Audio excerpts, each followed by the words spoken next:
இறங்கிலாம் ஒருத்தனை போய் பேசாதீங்க. உங்களுக்குன்னு ஒரு தகுதி இருக்கு, ஒரு ரேஞ்ச் இருக்கு.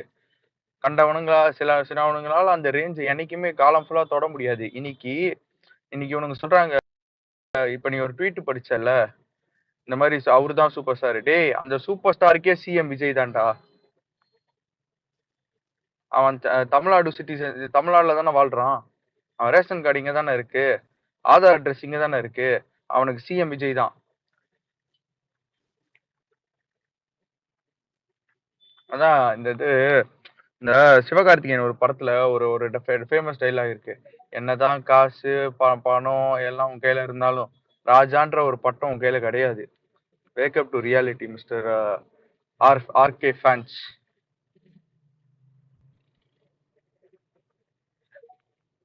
இன்னொன்னு யாராவது நோட்டீஸ் பண்ணீங்களா? கார்பரேஷன் காலையில இருந்து யாரு டேக் பண்ணாலும் அதை ரிசால்வ் பண்ணிட்டு போஸ்ட் பண்ண ஆரம்பிச்சிட்டாங்க. கொஞ்சம் ஆக்டிவா இருக்காங்க, டிரான்ஸ்பரண்டா இருக்காங்க. ஃபர்ஸ்ட் விஷயம் வந்து ஆக்டிவா இருக்கிறது தாண்டி டிரான்ஸ்பரண்டா. போலீஸ் சரி, அந்த போலீஸ் சரி, போலீஸ். இன்னொன்னு நான் சொல்லிடுறேன்.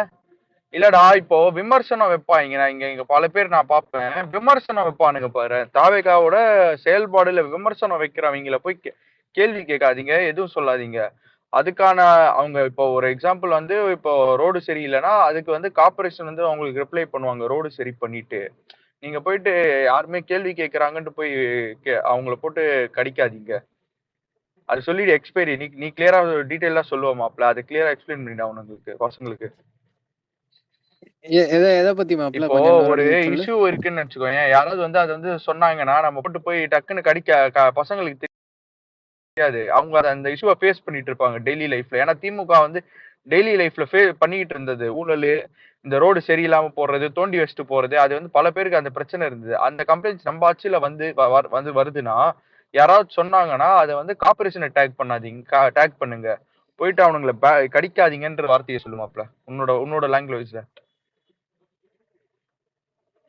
ஆமா, கடிக்காதீங்கன்றத வந்து தமிழ்ல கடிக்காதீங்கன்னு தானே சொல்ல முடியும். உன்னோட லாங்குவேஜ்னு ஒண்ணு இருக்குல்ல, கொலோக்கியலா. அதான் இப்போ நிறைய பேர் வந்து எனக்கு எங்க ஏரியால இப்போ ஒரு எக்ஸாம்பிளுக்கு வந்து ஏரியால வந்து லைட் இருக்காது, ஒழுங்கான லைட் இருக்காது. இப்போ சரியா, சில ஏரியால வந்து ஒழுங்கான ரோடு இருக்காது. இப்போ வந்து அவங்க வந்து என்ன பண்ணுவாங்கன்னா, இப்போ ஒரு திமுக காரனே வந்து ஒரு வீடியோ எடுத்து போடுறான், அந்த மாதிரி வந்து ரோட பாத்தீங்களா பேத்துக்கிட்டு வருது அப்படின்னு. அவன்கிட்ட வந்து அந்த ரோடு வந்து திமுக போட்டது பேத்துக்கிட்டு தான் வரும், நாங்க வந்து கார்பரேஷன் கிட்ட சொல்றோம், இல்ல வந்து தகுந்த அதுக்கு ஏத்த அந்த அதிகாரி யாரோ அவங்கள சொல்லியிருக்கோம் அப்படின்னு சொல்லி நாகரிகமா வந்து ரிப்ளை பண்ணுங்கன்னா, எந்த டிபார்ட்மெண்ட்டோ எல்லா டிபார்ட்மெண்ட்டும் டேக் பண்ண ஆரம்பிங்க. இன்னொரு விஷயம் வந்து இங்க பிரச்சனை என்ன தெரியுமா, இத்தனை வருஷம் இந்த டிபார்ட்மெண்ட்டுகளை எவனுமே பெருசா டேக் பண்ண மாட்டாங்க. உட்கார்ந்து அவங்கள டேக் பண்ணுங்க. அவங்க வந்து பப்ளிக் சர்வன்ட்ஸ். அவங்க வந்து நம்மளுக்கு சேவை செய்யறது அவங்களோட வேலையே. அதனால அவங்கள வந்து சேவை செய்ய சொல்லி டேக் பண்ணுங்க. யோ இங்க பாரியா அப்படின்னு சொல்லி அண்ணாவோட ஐடியா வந்துட்டு அவனுங்க டேக் பண்றதுல எந்த யூஸும் கிடையாது. சம்பந்தப்பட்ட அதிகாரியை வந்து டேக் பண்ணீங்க அப்படின்னா சீக்கிரமா சொல்யூஷன் கிடைக்கும். சொல்யூஷனை தேடிதான் நம்ம வந்து போகணுமே தவிர அவனுங்களை வந்து திட்டி இது பண்ணி அந்த மாதிரிலாம் எந்த இதுவும் பண்றதுனால யூஸ் கிடையாது. அவன் நம்ம திட்டணுங்கிறதுக்காக தான் அந்த மாதிரி வேலையை பாக்குறான். ஆனா நம்ம வந்து அதை வந்து சால்வ் பண்ணணும். அதே மாதிரி வந்து இந்த கேம்பெயினும் பண்ணுங்க. ஜெனரல் பப்ளிக் கிட்ட போயிட்டு உங்களுக்கு ஒரு பிரச்சனை இருக்குன்னா அதை ப்ரூஃபாவே போடுங்க. போட்டு அதுக்கான அத்தாரிட்டியை டேக் பண்ணுங்க. இல்ல வந்து இங்க இருக்கிற சில பேர் முக்கியமான ஆளுங்களை கூப்பிட்டு கேளுங்க. கேட்டு இந்த மாதிரி ப்ரோ இந்த இஷ்யூ இருக்கு, மேலிடத்துல புஷ் பண்ணுங்க அப்படின்னு சொல்லி நீங்க வந்து கேளுங்க. உங்களால அந்த டேக் எப்படி பண்ணணும், யாரை பண்ணணும் அப்படின்னு தெரியலன்னா எல்லாத்துக்குமே ஹெல்ப் பண்ணாதான் ரெடி. இன்னைக்கு தளபதி கிளியரா சொல்லிட்டாரு, வர்ச்சுவல் வாரியர்ஸ் நம்மளையும் சேர்த்துக்கிட்டாரு. நம்ம எல்லாம் சேர்ந்து ஒரு கவர்னன்ஸ் கொடுக்கணும் அப்படின்ட்டு. சோ இது வந்து நமக்கான வேலையும் தான், நான் வந்து ரெஸ்பான்சிபிலிட்டின்னு தான் நானும் பாக்குறேன். பேசிக். ஏன்னா இங்க இருக்கிற எல்லா நம்ம கட்சியில இருக்கிற எல்லா எம்எல்ஏவும் சோசியல் மீடியா முதற்கொண்டு எல்லாத்துலயுமே ஆக்டிவா இருக்காங்க. இப்போ நீங்க உங்களுக்கு ஒரு விஷயம் ஒரு இஷ்யூ வந்து இருக்கு, உங்க ஏரியால ஒரு இஷ்யூ இருக்குன்னா அவங்களுக்கு டிஎம்லயோ இல்ல அவங்க போடுற போஸ்ட்லயோ நீங்க சொன்னா கண்டிப்பா அதை பார்த்துட்டு ரெஸ்பாண்ட் பண்ற அளவுக்கு தான் அவங்களோட நாலேஜ் இருக்கும். அது ஏன்னா அவங்களுக்கு படிக்க தெரியும், படிப்பாங்க. வர்ற இவங்க இப்போ இது வந்து திமுக எம்எல்ஏவோட ஐடியில போய் நீங்க போய் கமெண்ட் பண்ணீங்கன்னா உங்களுக்கு படிக்க தெரியாது, என்ன இது என்ன லாங்குவேஜ் அப்படின்னு கேட்பாங்க. ஆனா ஆனா வந்து நம்ம எம்எல்ஏக்கள் அப்படி கிடையாது. நம்ம எம்எல்ஏக்கள்ல முக்காவாசி பேரு பட்டதாரிகள். இல்ல சரியா? 99% அதனால பட்டதாரி தான்.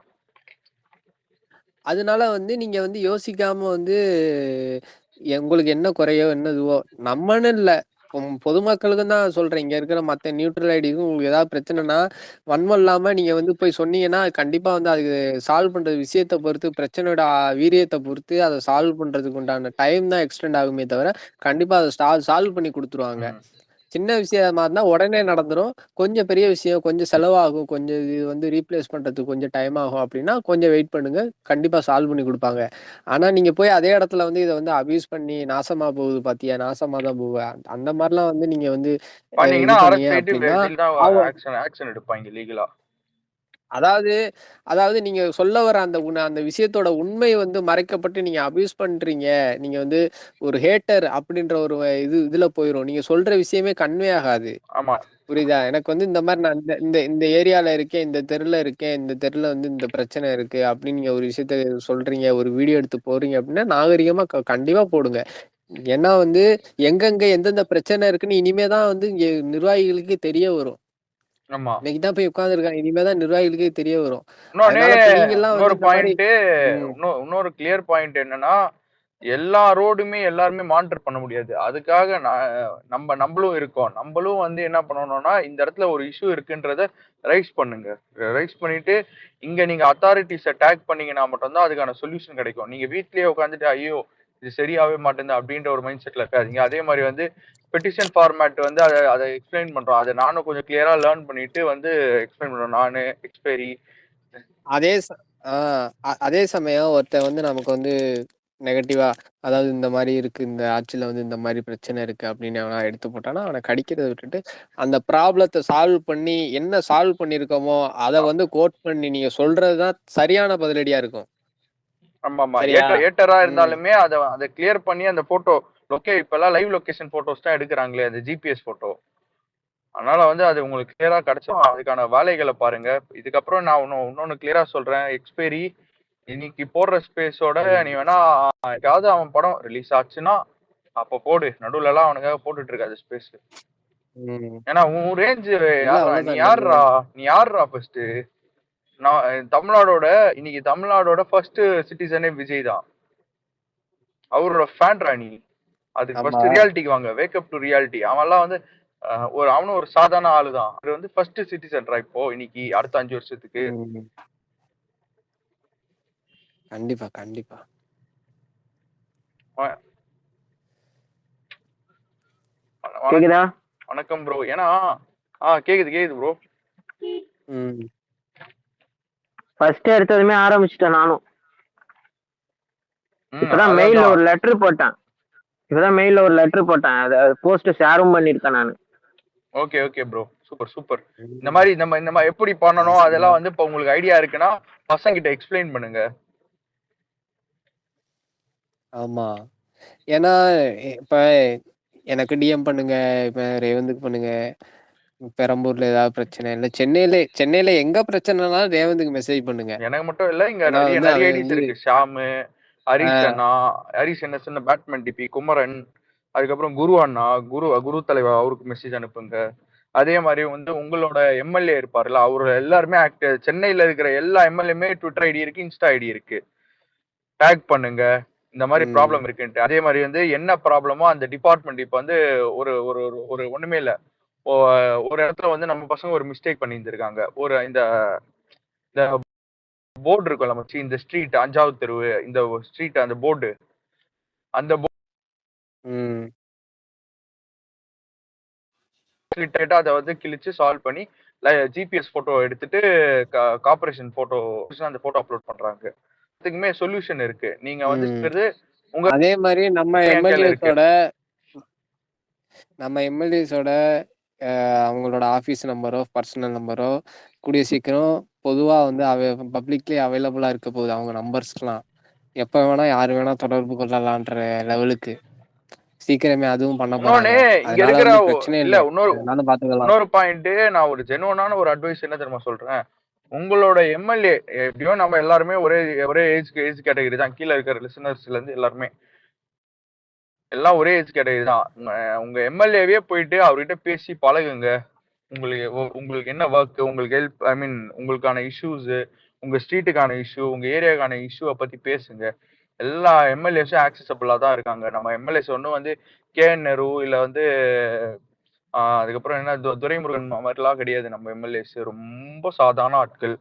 அவங்க எல்லாருமே ஆக்சசபிள் தான். இப்போ எக்மோர்ல இருக்கீங்களா, ராஜ்மோகன் அண்ணன் கிட்ட போனீங்கன்னா கண்டிப்பா அவர் வந்து உங்களோட பழகுவாரு.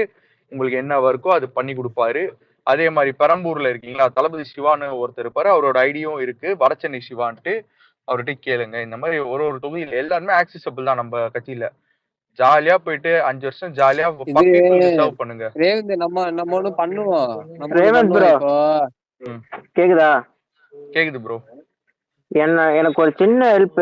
நான் அந்த லெட்டர் மட்டும் கொஞ்சம் மேல வரைக்கும் கொண்டு போங்க, எல்லாரும் ஷேர் பண்ணி. ஏன்னா அது எல்லாருக்கும் பயன்படுற ஒண்ணு. அதை ஸ்டாப் பண்ணி வச்சிருக்கனால நிறைய பேர் கஷ்டப்படுறத நான் பார்த்துருக்கேன். சாப்பாடுக்கு அதுக்கெல்லாம் கஷ்டப்படுறத நான் பார்த்துருக்கேன். அதுக்காக நீங்க ஆமா ப்ரோ. அம்மா உனக்கு வந்து இது இது பண்ண போறாங்க ப்ரோ. பழைய மாதிரி வந்து அதை வந்து கண்டினியூ பண்ண போறாங்க ப்ரோ. அதுதான் ஒரு லெட்டர் வந்து நான் இது பண்ணி அதுல வந்து இன்னொரு சர்ப்ரைஸும் இருக்கு. அதனால வந்து வெயிட் பண்ணுங்க. உங்களுக்கு நல்லதே அது கன்ஃபார்மா நடக்கும். அது கொஞ்சம் டைம் எடுக்கும். ஃபண்டிங் இவங்க அந்த வெள்ளரிக்கை அதெல்லாம் முடிச்சுட்டு அதுக்கான ஃபண்ட் எல்லாம் ஒதுக்கணும்ல, ஃபண்ட்ஸ் எல்லாம். இல்ல நான் அது ஒரு லெட்டரா போட்டிருக்கேன். அது வந்து மேல ஃபார்வர்ட் ஆனா போதும், மற்றபடி வேற ஒன்றும் இல்ல. அது அவங்களுக்கு போய் சேர்ந்தா போதும். அதான் கீழே வைபர் மாம்ஸ் இருக்காரு. வைபர் மாம்ஸ் ஏரியாவுக்கு ஏதாவது பிரச்சனை அந்த எம்எல்ஏவை கான்டாக்ட் பண்ண சொல்லு. வைபர் மாம்ஸ் சொல்லுவான், எனக்கு என் ஏரியால பிரச்சனைடா, எனக்கு பிரச்சனையே போயஸ் கார்டன்ல தான்டா.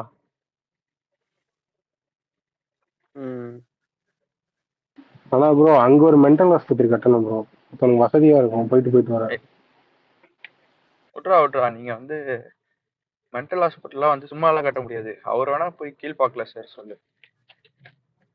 லேட்டா வந்துட்டா இல்ல அவ்வளவு தூரம் போயிட்டு வர கஷ்டமா இருக்குங்க.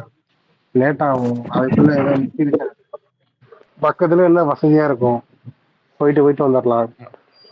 அதுக்கு நீ வந்து இடம் நீ வந்து இடம் புடிச்சு கொடு. போயஸ் கார்டன்ல ஒரு போயஸ் கார்டன்றதே ஒரு சின்ன ஏரியா தான்டா. இல்லடா டேய் விடுங்கடா. போயஸ் கார்டனே ஒரு சின்ன ஏரியா தான்டா. அதுல வந்து ஒரு கிரவுண்ட் எனக்கு தெரிஞ்சு எப்படி பார்த்தாலும் 30 கோடி இருக்கும்.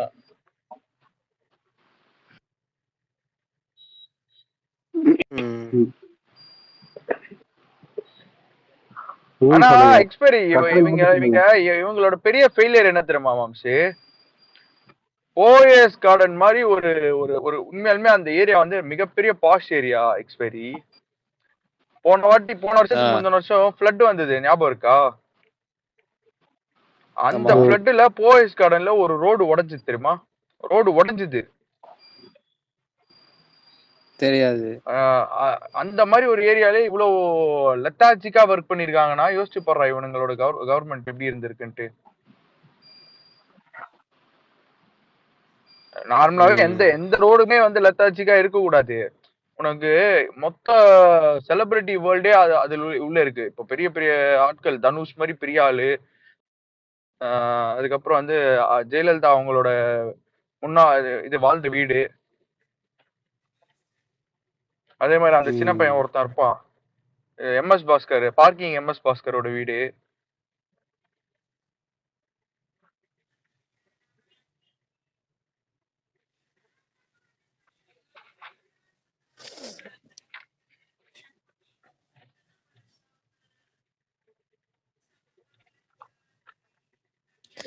அப்புறம் வேற 17 பேர் 17 பாட்டில் ஒருத்தன் அரெஸ்ட் பண்ணி. மெயின் சூப்பர் மேட்டர் என்னன்னா அது டிரான்ஸ்பரண்டா போட்டானுங்க பத்தியா. இவ்வளவு நாள் இது வந்து போடவே மாட்டாங்க, நியூஸ்காரன் தான் போடுவான். இதுக்கப்புறம் எனக்கு தெரிஞ்சு இதுக்கப்புறம் நியூஸ்காரனுக்கு வேலை கம்மியாயிடும் போல.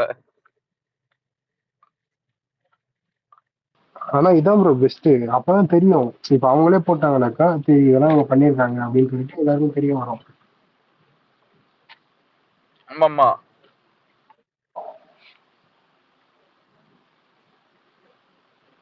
அதே மாதிரி இப்ப இந்த ரீசெண்டா 2-3 நாளா வந்து அந்த தாம்பரம் சிட்டி இதுவா டெய்லியும் வந்து நைட்டு யார் யாரெல்லாம் ரவுண்ட்ஸ்ல இருப்பாங்கன்னு சொல்லிட்டு அவங்க நம்பர் தான் போடுறாங்க ஆமா ஆமா போட ஆரம்பிச்சிட்டாங்க. ட்விட்டர்ல.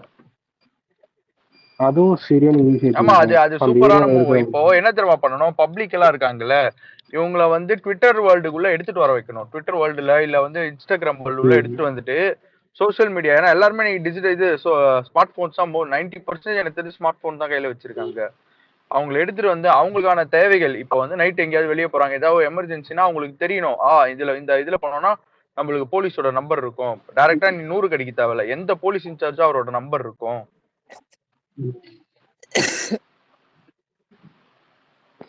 ஆனா இது அப்படியே அவங்க இன்ஸ்டாலையும் இது பண்ணணும். இன்ஸ்டாலையும் ஒரு பேஜ் ஒன்று ரெடி பண்ணி அதுலயும் இவங்க போட்டு டெய்லி அப்டேட் பண்ணா அவங்க சூப்பரா இருக்கும். இல்ல இந்த மாதிரிலாம் இதுக்கு முன்னாடி இருந்த ஆட்சியில வந்து பண்ணாங்களான்னு தெரியல. ஆனா இப்பதான் வந்து நாங்க பாக்குறோம். அதனால வந்து வரலாற்றுல இதுதான் முதல் தடவை நடக்கிற மாதிரி நாங்க சாரி பேசுவோம். எக்ஸ்பெரி, அதே மாதிரி நீ வந்து இதை வந்து எல்லா ஊர்லயும் தப்பா implement சொல்ற. பண்ணணும். இதுக்கு முன்னாடி அவனுங்க ஆளுங்களாவே எப்ப பார்த்தாலும் மாப்புல வந்து போயிட்டு பிஜேபிக்கு ஃபண்டிங் கொடுக்கறது ஒண்ணுமே இல்ல. மாப்புல நேத்து தான் ஒரு அதிர்ச்சியான தகவல். மாப்புல வந்து பிஜேபியோட எலெக்ஷன், ஏதோ ஒரு ஸ்டேட்டோட எலெக்ஷனுக்கு ஃபண்டிங் பண்ணியிருக்கான். அது நைட்டு டைம் பாஸ் ஸ்பேஸ்ல காங்கிரஸ் ஆள் எக்ஸ்போஸ் பண்ணிட்டு இருந்தாரு. அது யாராவது கேட்டீங்களா? இல்ல அந்த ஸ்பேஸ் பக்கம் போறது இல்ல. நேத்து வந்து ஒரு காங்கிரஸ் ஒரு முக்கியமான நபர் வந்து பேசிட்டு இருந்தாருடா.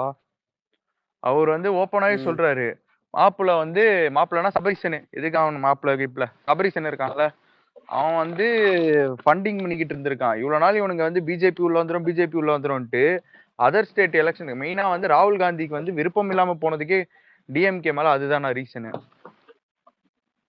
இவனுங்க மேலோட்டமா எதிர்ப்புன்னு காமிச்சுக்கிட்டு ஓட்டு வாங்கிட்டு உள்ள ஃபுல்லா அண்டர் கிரவுண்ட் டீலிங். அந்த கூட்டணி கட்சிக்கும் லாயலா இல்ல அவனுங்க. இதுல வேற இவனுங்க சொல்லிட்டு இருக்கானுங்க காங்கிரஸ் வந்து முதுகுல குத்திட்டாங்க, வாயில குத்திட்டாங்கன்ட்டு.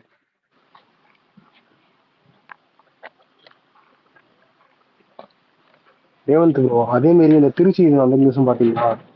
அந்த 300 பேரை கூப்பிட்டு ஒரு போலீஸ் ஆஃபீஸர் பேசினாங்க. என்ன என்ன பாக்கல ப்ரோ, என்ன என்ன நியூஸ் ப்ரோ? என்னன்னாக்கா திருச்சியில வந்து அந்த 300 ரவுடிங்களை கூப்பிட்டு பேசியிருக்காங்க, வார்ன் பண்ணி விட்டுருக்காங்க. அது வந்து இதுக்கு மேல ரவுடிசம் இதெல்லாம் வந்து இருக்காதுன்னு தான் நான் இருக்காதுன்னு நான் சொல்ல மாட்டேன். முன்னளவுக்கு பெர்சன்டேஜ் இருக்காதுன்னு தான் சொல்லுவேன். It will take some time. நீ சென்னையில பார்த்தேன்னு வச்சுக்கோ, என் பீக் ரவுடிசம் இருந்தது. இண்டிவிஜுவல் ரவுடிஸ் நிறைய பேர் இருந்தாங்க அந்த பீரியட்ல. ஒரு ஏரியாவுக்கு ஒரு பெரிய டான் இருப்பாங்க. அது வந்து கருணாநிதி பீரியட்ல ஊக்கப்படுத்துவாங்க. ஜெயலலிதா பீரியட்ல முடிச்சு விட்டுருவாங்க. சரி மாப்பிள்ள, நாளைக்கு பேசுவோமா? ஓகே மாப்பிள்ள, தூங்கு. ம். எங்க ஊருக்கு போயிட்டியா ஓட்டு போட்டு?